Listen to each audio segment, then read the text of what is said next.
Evening of Monday, November 16th, I received word that an anti-lockdown protest was taking place here in front of the governor's mansion. We rushed down and spoke to demonstrators that had quite a lot to say. Fought for the country, we fought for the freedom. We don't want the freedom to go away just like this.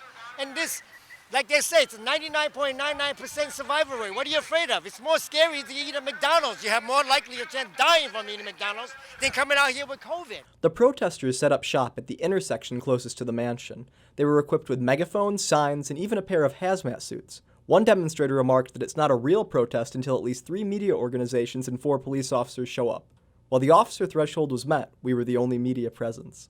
So we're just out here having a good time protesting King Ned and trying to bring awareness to the coronavirus fake case-demic. It's all part of a giant plan to suppress people and make people fearful of the government. This is not organized by anybody. We were initially led to believe that this was an impromptu event without any sort of formal organization.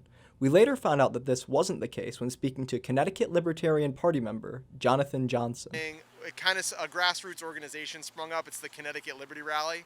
Today we really hope to accomplish just to drop some truth and some facts on people, give them some real data about the survivability of coronavirus. While nearly every protester shared the goal of ending COVID-19 restrictions, the specific issues they focused upon ranged from individual liberty to grand conspiracy. In America, we have First Amendment rights. They're telling people they can't go to church, they can't go to bingo. My mother's 88.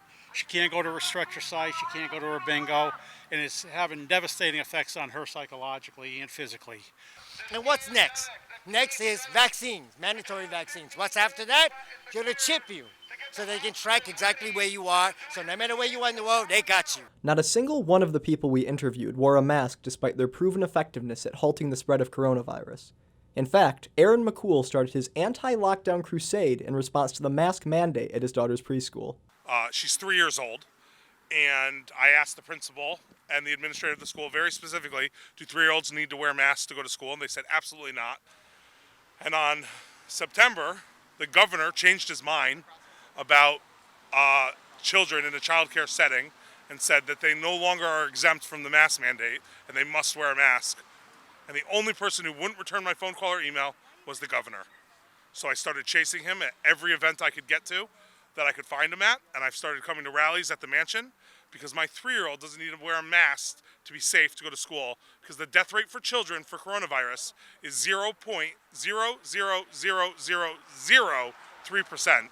They have a bigger chance of dying in a car crash while wearing a car seat than you do from dying from coronavirus. With cases on the rise, another nationwide lockdown is a very real possibility. As a result, similar protests are sure to become a common sight as we move towards winter. This has been Chad Charette reporting for STN Channel 2 News.